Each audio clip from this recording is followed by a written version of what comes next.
रोज सकाळी उंबरठा स्वच्छ करावा व त्याची हळद कुंकू वाहून पूजा करावी. उंबरठ्यावर लक्ष्मीची पावलं चिकटवू नयेत, कारण त्या लक्ष्मीच्या पावलांवर आपली पावले पडणं हे काही बरं नाही. मुख्य दरवाजास उंबरठा असणे आवश्यक असते. घराच्या मुख्य दरवाजापेक्षा घराचे आतील दरवाजे हे कधीही उंच अथवा मोठे असू नयेत. देवघरात देवाच्या फोटो बरोबर मृत व्यक्तीचे फोटो ठेवू नये.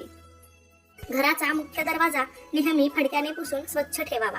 तसेच संध्याकाळी तिन्ही सांजेला मुख्य दरवाजा थोडा वेळ उघडा ठेवावा व त्यावेळेस धूप दाखवावा. घरातील नवीन किरसुनी आणल्यावर तिला हळद कुंकू लावून पूजा करून वापरावी. तिला पाय लावू नये व ती सहज दिसेल अशी ठेवू नये. दिवे लागल्यावर झाडू मारू नये. जी व्यक्ती दररोज सूर्याला किंवा गणपतीला नमस्कार करते तिला आयुष्य, आरोग्य व ऐश्वर्य तेजाची प्राप्ती होते. घराच्या मुख्य प्रवेशद्वारावर लाल रंगाचे कुंकवाचे स्वस्तिक चिन्ह काढावे. या स्वस्तिकचे स्टिकर्स शक्यतो लावू नये. रोज सकाळी पूजा झाल्यावर घरात शंख न विसरता फुंकावा. घरात वास्तव्यास असलेली अलक्ष्मी म्हणजे लक्ष्मीची मोठी बहीण काढता पाय घेईल आणि लक्ष्मी चिरंतन नांदेल. आपल्या कपाळी मधल्या बोटाने गंध लावूनच नंतर देवपूजा करावी, म्हणजे ती पूजा पूर्ण होते. वास्तूमध्ये किंवा पूजेमध्ये कोणत्याही प्रकारची अंत्यविधीची रक्षा ठेवू नये. रोज सकाळी पाण्यात थोडेसे मीठ मिसळून त्या पाण्याने घरातील फरशी पुसावी, त्यामुळे मनःशांती लाभते. अभ्यास खोलीत टेबलासमोर गणपती, सरस्वती किंवा इष्टदेवतेची प्रतिमा ठेवावी. श्री स्वामी समर्थ हा जप घरातल्या सर्वांनी किमान 108 वेळा म्हणावा. कोणाही एका व्यक्तीने रोज 1000 जप करावा, त्यामुळे धनलाभ होतो.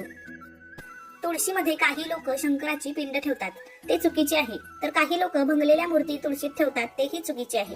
तुळशीत फक्त देवास वापरलेले पाणी विसर्जित करावे. लहान मुलांकडून काही नित्यस्तोत्र रोज म्हणून घ्यावीत व आपणही म्हणावीत. रोज सकाळ संध्याकाळ आपणास आवडत्या अशा मंद सुवासाची उदबत्ती किंवा धूप घरात जाळावे. घरात नंदादीप सतत तेवत ठेवल्याने अशुभ ऊर्जा घरात राहत नाही. दिवा व समईच्या ज्योतीचे तोंड उत्तरेकडे असल्यास लक्ष्मी प्रसन्न होते, पूर्वेकडे असल्यास सुखप्राप्ती होते. आपल्या घरामध्ये आपली पत्नी, मुले किंवा कोणालाही अपशब्द वापरू नयेत, कारण वास्तू नेहमी तथास्तु म्हणत असते. मुले नीट वागण्यासाठी नवनाथ भक्तिसारातील 5वा अध्याय घरात दररोज संध्याकाळी 7 नंतर वाचावा. ज्यांचा विवाह होण्यास अनेक अडचणी येतात, ठरलेले विवाह मोडतात, अशांनी नवनाथ भक्तिसार 28वा अध्याय दररोज संध्याकाळी 7 नंतर वाचावा.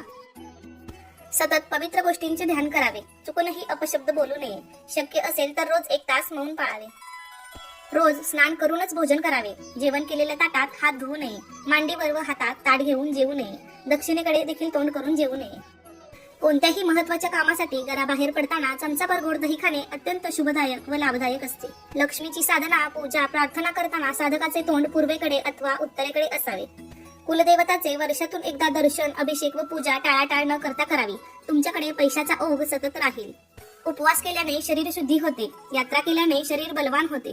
जप करून मानसिक विकास होतो. अनिष्ट ग्रहांची शांती केल्याने यश मिळते. धनरत्न जतन केल्याने लक्ष्मी स्थिर राहते. दान केल्याने धनदौलत व राजऐश्वर्य लाभते.